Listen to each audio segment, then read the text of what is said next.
అందరికీ నమస్కారం అండి. వంటింటి చిట్కాలు అనే కార్యక్రమానికి స్వాగతం. మనము ఈ కార్యక్రమంలో అనేక వంటింటి చిట్కాలను గురించి తెలుసుకుంటున్నాము. ఈరోజు మీకు ఉపయోగపడే ఇంకొన్ని చిట్కాలను తెలియజేయటం జరుగుతుంది. ముందుగా ఒక చిన్న రిక్వెస్ట్ అండి. మీరు గనక మా ఛానల్ సబ్స్క్రైబ్ చేసుకోకపోయినట్లయితే వెంటనే సబ్స్క్రైబ్ చేసుకోండి. పక్కనే ఉన్న బెల్ ఐకాన్ని యాక్టివేషన్ చేసుకుంటే మేము పెట్టే వీడియోలన్నీ కూడా మీకు ముందుగానే నోటిఫికేషన్గా వస్తాయి. ఇక లేట్ చేయకుండా వీడియోలోకి వెళ్ళిపోదాము. ఏ వంట చేయాలన్నా కూడా ఉల్లిపాయలు తప్పనిసరి. అయితే ఉల్లిగడ్డలు కట్ చేయడం అనేది చాలా బాధగా మారిపోతుంది. ఎందుకంటే ఉల్లిగడ్డలు కట్ చేసేటప్పుడు కళ్ళంబడ నీళ్ళు వస్తూ ఉంటాయి. అలా కళ్ళ వెంట నీళ్లు రాకుండా ఉండాలంటే ఉల్లిపాయ పొట్టు తీసిన తర్వాత కొద్దిసేపు నీళ్లలో గనక వేసి ఆ తర్వాత తరిగినట్లయితే కళ్ళంబడి నీళ్లు రాకుండా ఉంటాయి. పాలు కాచుకునేటప్పుడు మనం ఎంత జాగ్రత్తగా ఉన్నా పాలు పొంగిపోతూ ఉంటాయి. అలాంటప్పుడు పాలు కాగబెట్టే గిన్నెకు చుట్టూ గనక కొద్దిగా నూనె రాసినట్లయితే పాలు పొంగకుండా ఉంటాయి. పసుపు కలిపిన నీటితో వంటగదిని గనక శుభ్రం చేసినట్లయితే ఈగలు రాకుండా ఉంటాయి. వంకాయ కూర అంటే ఇష్టం లేని వారంటూ ఎవరూ ఉండరు. అయితే వంకాయలు తరిగేటప్పుడు తొందరగా నల్లగా అయిపోతాయి.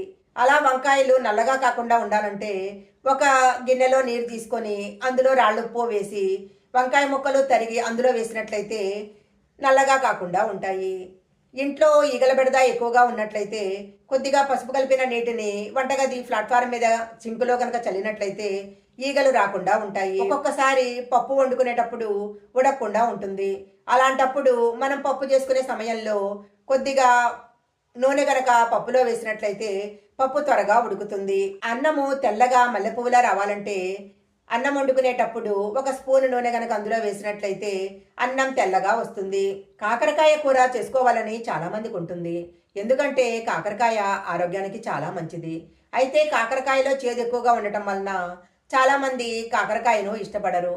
అయితే కాకరకాయ ముక్కలు తరిగిన తర్వాత ఉప్పు నీటిలో వేసి కొద్దిసేపు ఉంచిన తర్వాత ఆ నీటిని తీసేసి కూర గనక చేసుకున్నట్లయితే కాకరకాయలో ఉన్న చేదు పోతుంది. పొడియాలు కానీ అప్పడాలు కానీ వేయించుకునేటప్పుడు వాటిని కొద్దిసేపు ఎండలో పెట్టి తర్వాత వేయించినట్లయితే నూనె ఎక్కువగా పీల్చకుండా ఉంటాయి. మైదా పిండితో చిప్స్ చేసేటప్పుడు బంగాళదుంపలు ఉడికించి పిండిలో కలిపినట్లయితే చిప్స్ కరకరలాడుతూ ఉంటాయి.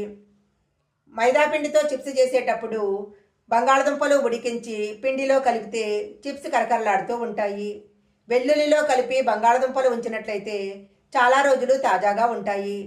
బెండకాయలు తాజాగా ఉండాలంటే రెండు వైపులా తొడిమలు తీసేసి ప్లాస్టిక్ కవర్లో వేసి ఫ్రిడ్జ్లో ఉంచాలి. ఇడ్లీ దోశ చేసేటప్పుడు బియ్యం కొద్దిసేపు వేయించి నానబెట్టినట్లయితే ఇడ్లీ మెత్తగా దోశ కరకరలాడుతూ ఉంటుంది. అలాగే దోశ పిండికి బియ్యం నానబెట్టేటప్పుడు అందులో ఒక స్పూన్ మెంతులు గనక వేసినట్లయితే దోశలు కరకరలాడుతూ వస్తాయి. దంచిన పసుపు ఎక్కువ రోజులు నిల్వగా ఉండాలంటే పసుపు వేసుకున్న డబ్బాలో కొద్దిగా ఎండుమిరపకాయలు కొద్దిగా రాళ్ల ఉప్పు వేసి ఉంచాలి. ఇలా గనక చేసినట్లయితే కారానికి పురుగులు పట్టకుండా ఉంటాయి. ఈ చిట్కాలు కనుక మీకు నచ్చినట్లయితే మా వీడియో లైక్ చేయండి, షేర్ చేయండి. మీకు వేరే చిట్కాలు ఏమైనా తెలిసినట్లయితే కామెంట్ బాక్స్లో కామెంట్ చేయండి. మరొక మంచి వీడియోతో మళ్ళీ కలుసుకుందాం.